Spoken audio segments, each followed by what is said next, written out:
ಎಲ್ಲರಿಗೂ ನಮಸ್ಕಾರ. ನಮ್ಮ ಲ್ಯಾಕ್ಸ್ ಬೆಂಗಳೂರು ಪ್ರಸ್ತುತಪಡಿಸುವ ಹಿಂದೂ ಸುದ್ದಿ ವಿಶ್ಲೇಷಣೆಗೆ ತಮಗೆಲ್ಲ ಸ್ವಾಗತ. ಇಂದು ನಾವು 2 ಡಿಸೆಂಬರ್ 2024 ಬೆಂಗಳೂರು ಎಡಿಷನ್ ನ್ಯೂಸ್ ಪೇಪರನ್ನು ನೋಡಲಿದ್ದೇವೆ. ಮೊದಲ ಆರ್ಟಿಕಲ್ ನೋಡೋಣ.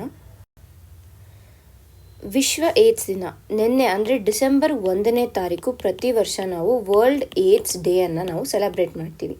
ಸೊ ಅದೇ ಒಂದು ನಿಟ್ಟಿನಲ್ಲಿ ಕರ್ನಾಟಕ ಸರ್ಕಾರ ಏನು ಮಾಡ್ತಾ ಇದೆ ಅಂತಂದರೆ ಇಂದು ಅಂದರೆ 2ನೇ ತಾರೀಕು ಈ ಒಂದು ವಿಶ್ವ ಏಡ್ಸ್ ಡೇನ ವರ್ಲ್ಡ್ ಏಡ್ಸ್ ಡೇನ ಅವರು ಸೆಲೆಬ್ರೇಟ್ ಮಾಡ್ತಾ ಇದ್ದಾರೆ.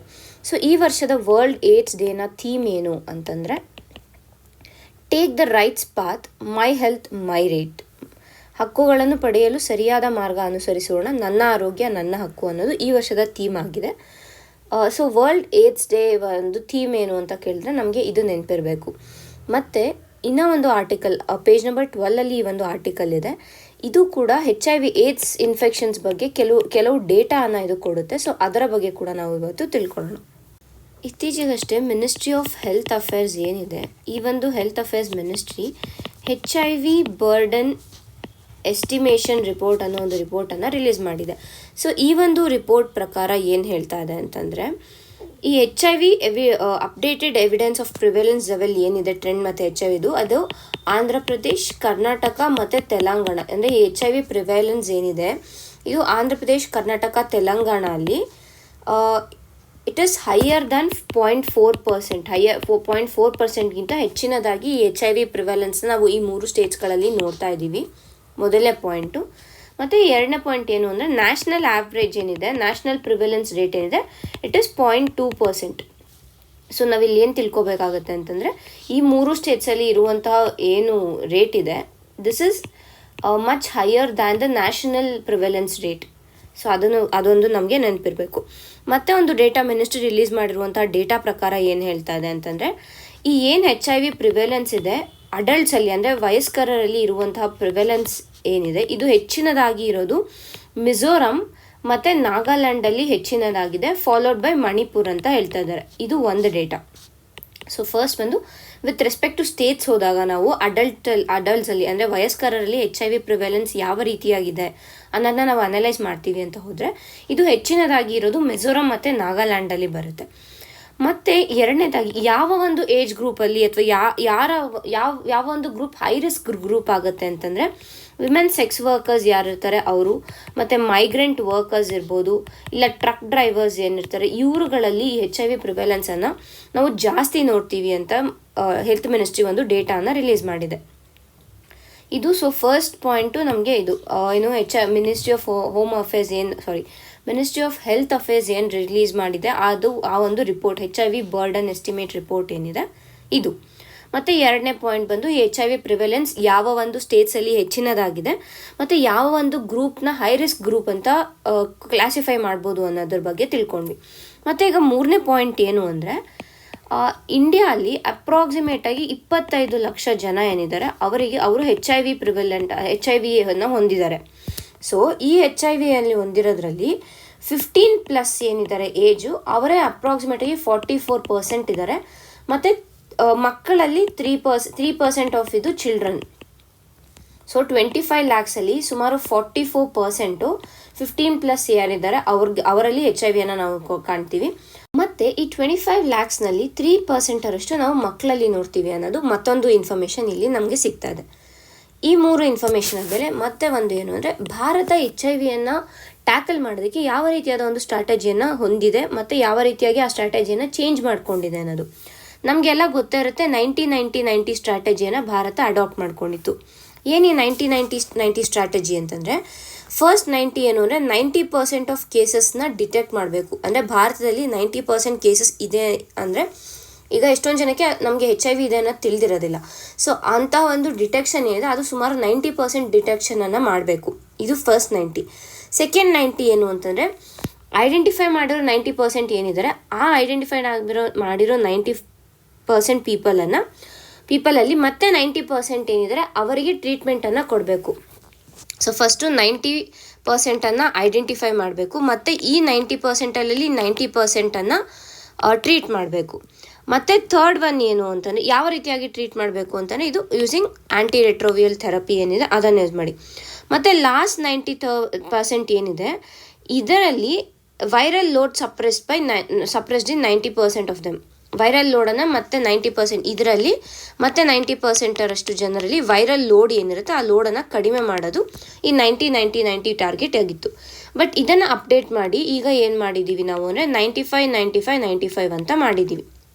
ಅಂದರೆ ಇದೇ ಮೂರೇ ಟಾರ್ಗೆಟ್ಸ್ ಇದೆ, ಅಂದರೆ ಐಡೆಂಟಿಫೈ ಮಾಡೋದು, ಟ್ರೀಟ್ ಮಾಡೋದು, ವೈರಲ್ ಲೋಡನ್ನು ಕಡಿಮೆ ಮಾಡೋದು. ಬಟ್ ಪರ್ಸೆಂಟೇಜ್ ಏನಿತ್ತು 90 ಬದಲಾಗಿ 95 ಅಂತ ಅಪ್ಡೇಟ್ ಮಾಡಿದ್ದೀವಿ. ಇದು ಫಸ್ಟ್ ಒನ್. ಹಾಗಾದರೆ ಈ 95 ಫುಲ್ ಅಚೀವ್ ಮಾಡಿದ್ದೀವಾ ಇಲ್ಲ. ಎಷ್ಟೆಷ್ಟು ಅಚೀವ್ ಮಾಡಿದ್ದೀವಿ ಅಂದರೆ ಈ ಐಡೆಂಟಿಫೈ ಮಾಡೋದ್ರಲ್ಲಿ 81% ಅಷ್ಟು ಅಚೀವ್ ಮಾಡಿದ್ದೀವಿ. ಮತ್ತು ಈ ಟ್ರೀಟ್ ಮಾಡೋದ್ರಲ್ಲಿ 88% ಅಚೀವ್ ಮಾಡಿದ್ದೀವಿ. ಮತ್ತು ಈ 95% ಏನು ವೈರಲ್ ಲೋಡನ್ನು ಸಪ್ರೆಸ್ ಮಾಡಬೇಕಿತ್ತು ಇದನ್ನ 97% ಅಷ್ಟು ನಾವು ಸಪ್ರೆಸ್ ಮಾಡಿದ್ದೀವಿ. ಸೊ ಇಲ್ಲಿ ನಾವು ಹೆಚ್ಚಿನದಾಗಿ ಅಂದರೆ ಒಂದು ಚೆನ್ನಾಗಿರುವಂತಹ ಔಟ್ಕಮನ್ನು ಇಲ್ಲಿ ನಾವು ನೋಡ್ತಾ ಇದ್ದೀವಿ ಅಂತ ತಿಳ್ಕೊಬೇಕು. ಸೊ ಇಲ್ಲಿ ನಮಗೆ ಮುಖ್ಯವಾಗಿ ಇಂಪಾರ್ಟೆಂಟ್ ಆಗೋದು ಈ HIV ಬರ್ಡನ್ ಎಸ್ಟಿಮೇಷನ್ ರಿಪೋರ್ಟನ್ನು ಯಾರು ರಿಲೀಸ್ ಮಾಡ್ತಾರೆ, ಫಸ್ಟ್ ಪಾಯಿಂಟು. ಮತ್ತು HIV ಪ್ರಿವೆಲೆನ್ಸ್ ಯಾವ ಒಂದು ಸ್ಟೇಟ್ಸ್ನಲ್ಲಿ ಹೆಚ್ಚಾಗಿದೆ, ಮತ್ತು ಈ 90 ಸ್ಟ್ರಾಟಜಿ ಏನು ಅದನ್ನ ಯಾವ ರೀತಿಯಾಗಿ ನಾವು ಅಪ್ಡೇಟ್ ಮಾಡ್ಕೊಂಡಿದ್ದೀವಿ. ಇಷ್ಟು ನಮಗೆ HIV ಬಗ್ಗೆ ಗೊತ್ತಿರಬೇಕಾದಂಥ ಬೇಸಿಕ್ ಇನ್ಫಾರ್ಮೇಷನ್. ಮತ್ತು ಈ ವರ್ಷದ ಥೀಮ್ ಕೂಡ ಇಂಪಾರ್ಟೆಂಟ್ ಆಗುತ್ತೆ. ಈಗ ಮುಂದಿನ ಆರ್ಟಿಕಲ್ ನೋಡೋಣ. 2 Bengaluru students set to represent India in WWGC international finals. ಇದು ಮಿಸ್ಲೇನಿಯಸ್ ಅಂದರೆ ಈ ಅವಾರ್ಡ್ಸ್ ಇರ್ಬೋದು, ಇಲ್ಲ ಏನಾದರೂ ಕಾಂಪಿಟಿಷನ್ಸ್ ಈ ರೀತಿಯಾದ ಬಂದಾಗ ಎಲ್ಲೋ ಒಂದು ಕಡೆ ಎಕ್ಸ್ಪೆಕ್ಟ್ ಮಾಡ್ಬೋದು ಅನ್ನೋ ಒಂದು ನಿಟ್ಟಿನಲ್ಲಿ ಈ ಒಂದು ಆರ್ಟಿಕಲ್ನ ತೊಗೊಂಡಿದ್ದೀನಿ ಅಷ್ಟೇ. ಈ WWGC ಅಂತ ಅಂದರೆ ವೈಲ್ಡ್ ವಿಸ್ಡಮ್ ಗ್ಲೋಬಲ್ ಚಾಲೆಂಜ್ ಅಂತ. So wild wisdom global challenge ಇಲ್ಲಿ ಹೆಸರು ಹೇಳೋ ಥರ ವೈಲ್ಡ್ ವಿಸ್ಡಮ್ ಅಂತಂದರೆ it is related to wildlife. It can be either plants ಇರ್ಬೋದು ಆರ್ ಆ್ಯನಿಮಲ್ಸ್ ಇರ್ಬೋದು. It is related to wildlife. So ಇದು ಅಂದರೆ ವೈಲ್ಡ್ ಲೈಫ್ನ ಕುರಿತಾಗಿ ಮಕ್ಕಳಿಗೆ ಎಷ್ಟು ಮಟ್ಟಿಗೆ ನಾಲೆಡ್ಜ್ ಇದೆ ಅನ್ನೋ ಒಂದನ್ನು ಟೆಸ್ಟ್ ಮಾಡೋದಕ್ಕೋಸ್ಕರ ಈ ಒಂದು ವೈಲ್ಡ್ ವಿಸ್ಡಮ್ ಗ್ಲೋಬಲ್ ಚಾಲೆಂಜನ್ನು ಆರ್ಗನೈಸ್ ಮಾಡ್ತಾರೆ. ಯಾರು ಈ ಇನಿಷಿಯೇಟಿವನ್ನು ಆರ್ಗನೈಸ್ ಮಾಡೋದು ಅಂದರೆ world wide fund for nature India, WWF India ಎಂದೇ ಇವರು ಈ ಒಂದು ಚಾಲೆಂಜನ್ನು ಆರ್ಗನೈಸ್ ಮಾಡ್ತಾರೆ. ಏನು ಇದರ ಒಂದು ಮುಖ್ಯ ಉದ್ದೇಶ ಏನಂದ್ರೆ to explore various aspects of wildlife ecosystem, sustainability through quizzes, activities, interactive formats. ಮತ್ತು ವರ್ಲ್ಡ್ ವೈಡ್ ಸ್ಕೂಲ್ಸಲ್ಲಿ ಈ ಒಂದು ಚಾಲೆಂಜನ್ನು ಅವರು ಕಂಡಕ್ಟ್ ಮಾಡ್ತಾರೆ.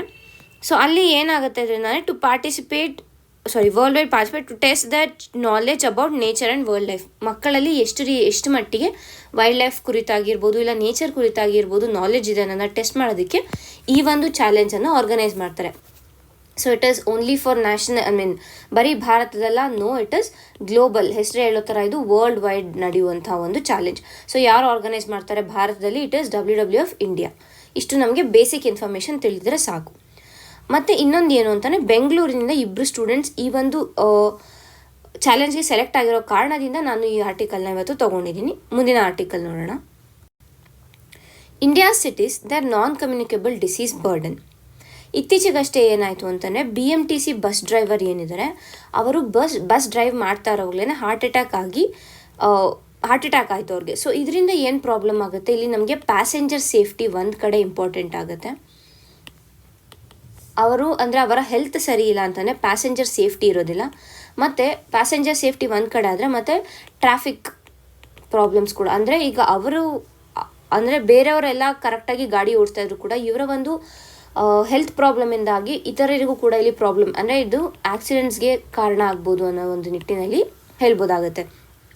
ಸೊ ಹೆಚ್ಚಿನದಾಗಿ ಈ ಒಂದು ಇವಾಗ ಕಾರ್ಡಿಯಾಕ್ ಅರೆಸ್ಟ್ ಅಥವಾ ಹಾರ್ಟ್ ಅಟ್ಯಾಕ್ಸ್ ಏನು ಹೇಳ್ತೀವಿ, ಈ ಹಾರ್ಟ್ ಅಟ್ಯಾಕ್ಸ್ ಅಂತ ಬಂದರೆ ಇದನ್ನು ನಾವು ನಾನ್ ಕಮ್ಯುನಿಕೇಬಲ್ ಡಿಸೀಸಸ್ ಅಂತ ಕರಿತೀವಿ. ಈ ಥರ ನಾನ್ ಕಮ್ಯುನಿಕೇಬಲ್ ಡಿಸೀಸಸ್ ಅಂದರೆ ಕ್ಯಾನ್ಸರ್ ಇರ್ಬೋದು, ಡಯಾಬಿಟೀಸ್ ಇರ್ಬೋದು. ಸೊ ಇದೆಲ್ಲನೂ ನಾನ್ ಕಮ್ಯುನಿಕೇಬಲ್ ಡಿಸೀಸಸ್.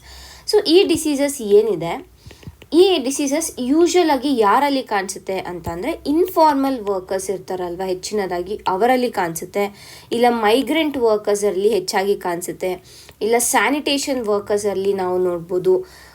ಇಲ್ಲ ಅಂದರೆ ಮೋಸ್ಟ್ ಆಫ್ ದೆಮ್ ಯಾರು ಅಂತಂದರೆ ಯಾರ ಹತ್ರ ಈ ಹೆಲ್ತ್ ಇನ್ಶೂರೆನ್ಸ್ ಇರೋದಿಲ್ಲ ಅವರು, ಮತ್ತು ಇಲ್ಲ ಈ ನೋ ಕಾಂಟ್ರಾಕ್ಟ್ ವರ್ಕರ್ಸ್ ಏನಿರ್ತಾರೆ ಇವರ ಹತ್ರ ಈ ರೀತಿಯಾದ ಒಂದು ನಾನ್ ಕಮ್ಯುನಿಕೇಬಲ್ ಡಿಸೀಸಸ್ನ ಬರ್ಡನ್ ಏನಿದೆ ಇದು ಹೆಚ್ಚಿನದಾಗಿ ಕಾಣಿಸ್ತೀವಿ ಅಂತ ಈ ಒಂದು ಕಾಣಿಸುತ್ತೆ ಅನ್ನೋದು ಈ ಒಂದು ಆರ್ಟಿಕಲ್ನಲ್ಲಿ ಸಿಗ್ತಾ ಇರೋ ಇನ್ಫಾರ್ಮೇಷನ್ ಆಗಿದೆ.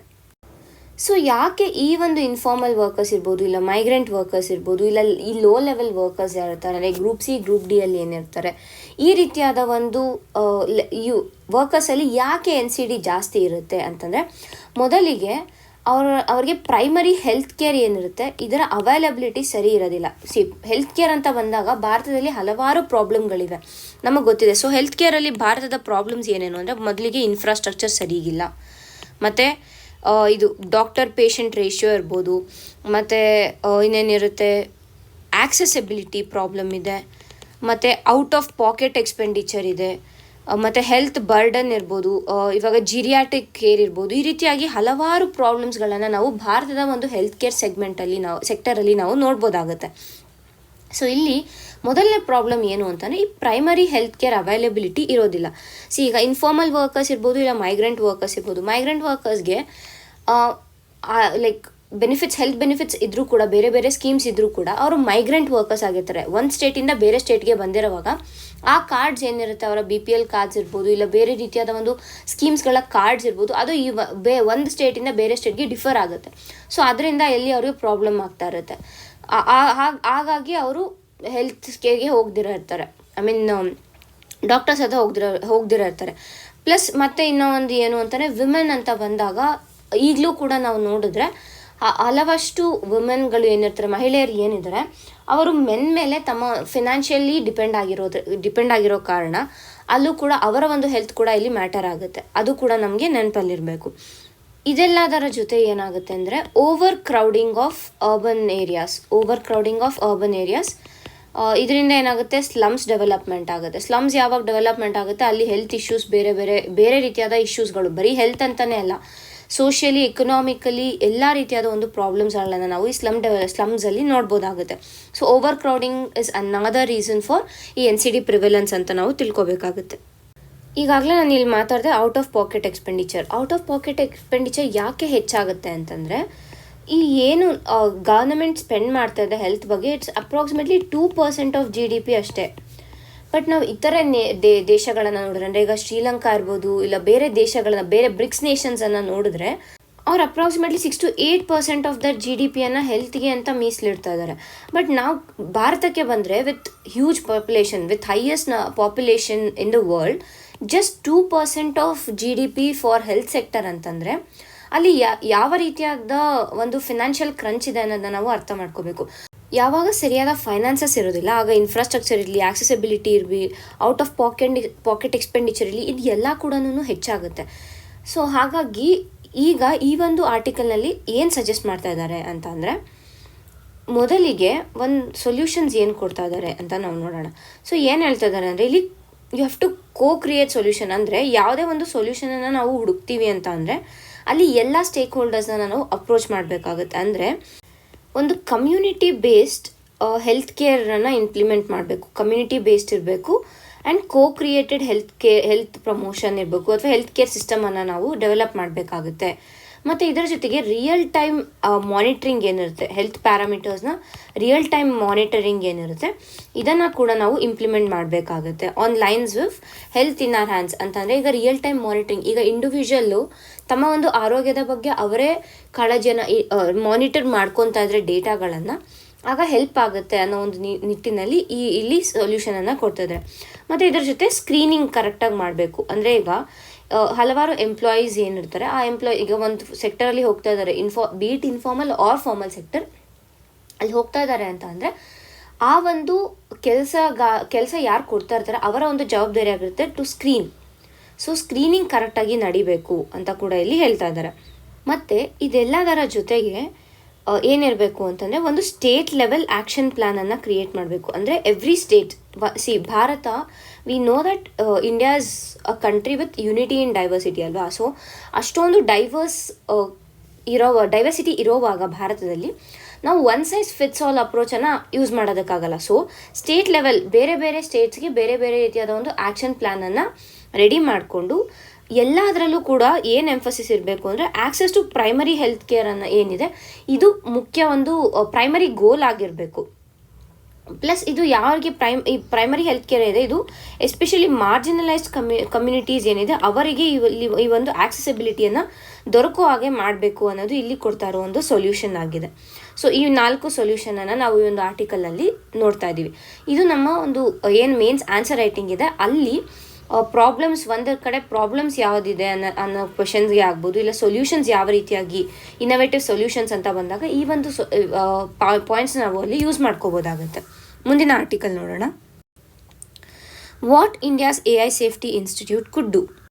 ಸೊ ನಮಗೆಲ್ಲ ತಿಳಿದಿರೋ ಹಾಗೇನೆ AI ಏನಿದೆ, ಆರ್ಟಿಫಿಷಿಯಲ್ ಇಂಟೆಲಿಜೆನ್ಸ್, ಕೃತಕ ಬುದ್ಧಿಮತ್ತೆ ಏನಿದೆ, ಇದು ಈಗಿರೋ ಅಂತಹ ಒಂದು ಸಿನಾರಿಯೋಲಿ ಎಲ್ಲ ಕಡೆ ನಾವು ಇದನ್ನು ಬಳಸ್ತಾ ಇದ್ದೀವಿ ಅಲ್ವಾ. ಸೊ ಈ ಒಂದು ನಿಟ್ಟಿನಲ್ಲಿ ಅಂದರೆ ministry of electronics and information technology ಒಂದು ಮೀಟಿಂಗನ್ನು ಮಾಡಿ ಅಲ್ಲಿ ಏನು ಡಿಸ್ಕಸ್ ಮಾಡಿದೆ ಅಂದರೆ AI ಸೇಫ್ಟಿ ಇನ್ಸ್ಟಿಟ್ಯೂಟ್ ಅನ್ನೋ ಒಂದು ಇನ್ಸ್ಟಿಟ್ಯೂಟನ್ನು ನಾವು ಸ್ಟಾರ್ಟ್ ಮಾಡಬೇಕು ಅನ್ನೋ ಒಂದು ನಿರ್ಧಾರಕ್ಕೆ ಬಂದಿದೆ. ಸೊ ಮೊದಲಿಗೆ ಏನು AI ಸೇಫ್ಟಿ ಇನ್ಸ್ಟಿಟ್ಯೂಟ್ ಅಂತ ನೋಡೋಣ. ಈಗ ಭಾರತದಲ್ಲಿ ಯಾವುದೇ ಒಂದು AI ಪ್ರಾಜೆಕ್ಟನ್ನು ನಾವು ರಿಲೀಸ್ ಮಾಡ್ತಾ ಇದ್ದೀವಿ ಅಂತ ಅಂದರೆ ಅದನ್ನು ಡೈರೆಕ್ಟಾಗಿ ರಿಲೀಸ್ ಮಾಡೋದಕ್ಕೆ ಬದಲಾಗಿ ಮೊದಲಿಗೆ ಈ AI ಸೇಫ್ಟಿ ಇನ್ಸ್ಟಿಟ್ಯೂಟು ಜಸ್ಟ್ ಒಂದು ಸ್ಮಾಲ್ ಅಂದರೆ ಟ್ರಯಲ್ ಬೇಸಿಸ್ ಮೇಲೆ ಇದನ್ನ ರಿಲೀಸ್ ಮಾಡಿ ಯಾವ ರೀತಿಯಾದ ಒಂದು ಪ್ರಾಬ್ಲಮ್ಸ್ ಅರೈಸ್ ಆಗುತ್ತೆ, ಯಾವ ರೀತಿಯಾದ ಒಂದು ಸೊಲ್ಯೂಷನ್ಸನ್ನು ನಾವು ಅದಕ್ಕೆ ಕೊಡ್ಬೋದು, ಮತ್ತು ಈ ಪ್ರಾಬ್ಲಮ್ಸನ್ನು ಹೇಗೆ ಮಿಟಿಗೇಟ್ ಮಾಡ್ಬೋದು ಅನ್ನೋದನ್ನು ಈ AI ಸೇಫ್ಟಿ ಇನ್ಸ್ಟಿಟ್ಯೂಟ್ ಏನಿದೆ ಇದು ಅನಲೈಸ್ ಮಾಡುತ್ತೆ. ಸೊ ಒಂದು AI ಪ್ರಾಜೆಕ್ಟ್ ಡೆವಲಪ್ ಆಗಿದೆ ಅಂದರೆ AI ಸೇಫ್ಟಿ ಇನ್ಸ್ಟಿಟ್ಯೂಟ್ಗೆ ಕಳಿಸ್ತಾರೆ. ಅವರು ಇದನ್ನು ಟ್ರಯಲ್ ರನ್ ಅಥವಾ ಟೆಸ್ಟ್ ರನ್ನನ್ನು ಮಾಡ್ತಾರೆ. ಸೊ ಯಾವಾಗ ಟೆಸ್ಟ್ ರನ್ ಮಾಡ್ತಾರೆ ಅದಾದ ಮೇಲೆ ಏನಾದ್ರು ಪ್ರಾಬ್ಲಮ್ಸ್ ಅದಿದ್ದು ಅಂತಾರೆ ಅದನ್ನ ಸಾಲ್ವ್ ಮಾಡಿ ನಂತರ ಇದನ್ನ ಬಲ್ಕಾಗಿ ರಿಲೀಸ್ ಮಾಡೋದು. ಸೊ ಈ ರೀತಿಯಾಗಿ AI ಸೇಫ್ಟಿ ಇನ್ಸ್ಟಿಟ್ಯೂಟ್ ವರ್ಕ್ ಆಗುತ್ತೆ.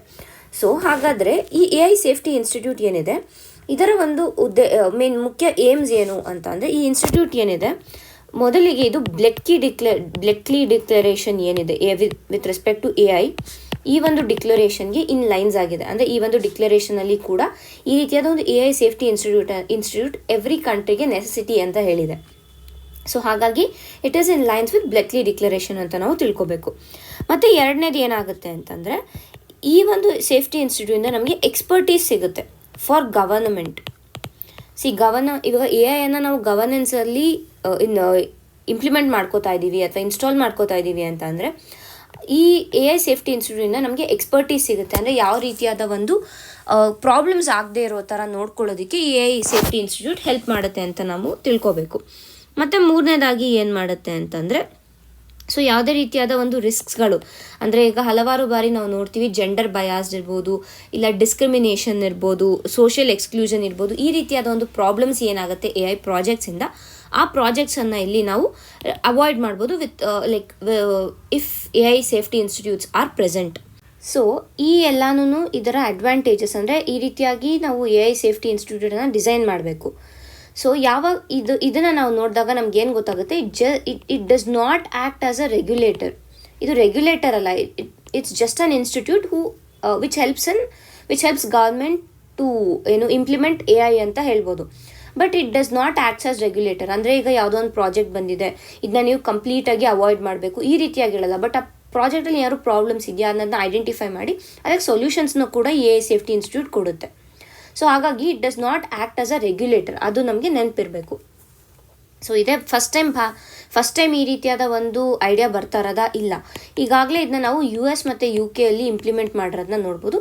ಸೊ ಅದೇ ಲೈನ್ಸಲ್ಲಿ ನಾವು ಭಾರತದಲ್ಲಿ ಕೂಡ ಈ ಒಂದು ಇನ್ಸ್ಟಿಟ್ಯೂಟನ್ನು ಎಸ್ಟಾಬ್ಲಿಷ್ ಮಾಡಬೇಕು.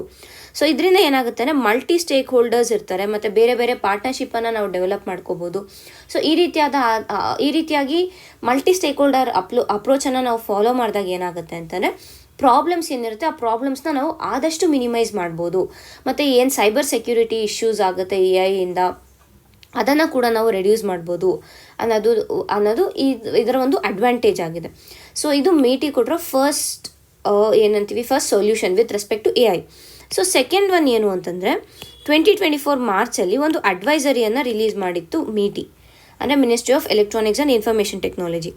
ಅದರಲ್ಲಿ ಏನು ಹೇಳಿದೆ ಅಂತಂದರೆ ಗವರ್ನಮೆಂಟ್ ಅಪ್ರೂವಲ್ಸ್ ಇರುತ್ತೆ ಬಿಫೋರ್ AI ಸಿಸ್ಟಮ್. ಈ ಅಡ್ವೈಸರಿಲಿ ಏನು ಹೇಳಿತ್ತು ಅಂತಂದರೆ ಗವರ್ನಮೆಂಟು ಅಪ್ರೂವಲನ್ನು ಕೊಡಬೇಕು. ಸೊ ಈಗ ಯಾವುದೇ ಒಂದು AI ಸಿಸ್ಟಮ್ ಬರಬೇಕು ಅಂದರೆ ಫಂಕ್ಷನ್ ಆಗಬೇಕು ಅಂತಂದರೆ ದೇಶದಲ್ಲಿ ಗೌರ್ಮೆಂಟ್ ಅಪ್ರೂವಲ್ ಕೊಡಬೇಕು ಅಂತ ಹೇಳಿತು. So this becomes a regulatory process ಅಲ್ವಾ. ಸೊ ಯಾವಾಗ ಹೆಚ್ಚಿನ ಮಟ್ಟದಲ್ಲಿ ರೆಗ್ಯುಲೇಷನ್ ಇರುತ್ತೆ ಅಲ್ಲಿ ನಾವು ಕಡಿಮೆ ಡೆವಲಪ್ಮೆಂಟನ್ನು ನೋಡ್ತೀವಿ, ಆ ಒಂದು ಸೆಕ್ಟರ್ಲಿ ಕಡಿಮೆ ಡೆವಲಪ್ಮೆಂಟನ್ನು ನೋಡ್ತೀವಿ. ಹಾಗಾಗಿ ಈ AI ಸೇಫ್ಟಿ ಇನ್ಸ್ಟಿಟ್ಯೂಟ್ ಏನಿದೆ ಈ ರೆಗ್ಯುಲೇಟರಿ ಅಪ್ರೋಚಿಂದ ದೂರ ಆಗಿರೋದ್ರಿಂದ ಇದು ಸ್ಟಾರ್ಟಪ್ಸ್ಗಳನ್ನು ಇನ್ಕ್ರೀಸ್ ಮಾಡ್ಬೋದು ಮತ್ತು AI ಸೆಕ್ಟರ್ ಏನಿದೆ ಈ ಸೆಕ್ಟರ್ಲಿ ಡೆವಲಪ್ಮೆಂಟ್ಗೂ ಕೂಡ ಹೆಲ್ಪ್ ಮಾಡುತ್ತೆ. ಆ್ಯಂಡ್ ಓವರ್ ಆಲ್ ಇಂಡಿಯಾದ ಸೈಂಟಿಫಿಕ್ ಟೆಂಪರ್ ಏನಿದೆ ಆ ಸೈಂಟಿಫಿಕ್ ಟೆಂಪರನ್ನು ಕೂಡ ಇನ್ಕ್ರೀಸ್ ಮಾಡುತ್ತೆ ಅನ್ನೋದು ಈ ಒಂದು ಆರ್ಟಿಕಲ್ನ ಒಟ್ಟು ಸಾರಾಂಶ ಆಗಿದೆ. ಮುಂದಿನ ಆರ್ಟಿಕಲ್ ನೋಡೋಣ. Plastic treaty talks fail over production cuts. ಇತ್ತೀಚೆಗಷ್ಟೇ ಇಂಟರ್ ಗವರ್ನಮೆಂಟಲ್ ನೆಗೋಸಿಯೇಷನ್ಸ್ ಕಮಿಟಿ ಏನಿದೆ ಇದು 2022ರಲ್ಲಿ ಸ್ಟಾರ್ಟ್ ಆಗಿದ್ದು ಇದು ತನ್ನ ಒಂದು ರೀಸೆಂಟ್ ಮೀಟಿಂಗನ್ನು ಬುಸಾನ್ ಸೌತ್ ಕೊರಿಯಾ ಅಲ್ಲಿ ನಡೆಸ್ತು. ಸೊ ಇಲ್ಲಿ ಏನಿತ್ತು ಇದರ ಒಂದು ಮೇನ್ ಅಜೆಂಡಾ ಏನು ಅಂತಂದರೆ ಈ ಪ್ಲಾಸ್ಟಿಕ್ ವೇಸ್ಟ್ ಏನಿದೆ ಅಥವಾ ಪ್ಲಾಸ್ಟಿಕ್ ಟ್ರೀಟಿ ಏನಿದೆ ಇದನ್ನು ಕನ್ಕ್ಲೂಡ್ ಮಾಡಬೇಕು ಅನ್ನೋದು ಇದರ ಮುಖ್ಯ ಉದ್ದೇಶ. ಸೊ ಈ ಒಂದು ಬುಸಾನ್ ಸೌತ್ ಕೊರಿಯಾಲಿ ನಡೆದಂಥ ಮೀಟಿಂಗಲ್ಲಿ ಏನಿತ್ತು ಅಂತಂದರೆ to eliminate plastic pollution was its main roll.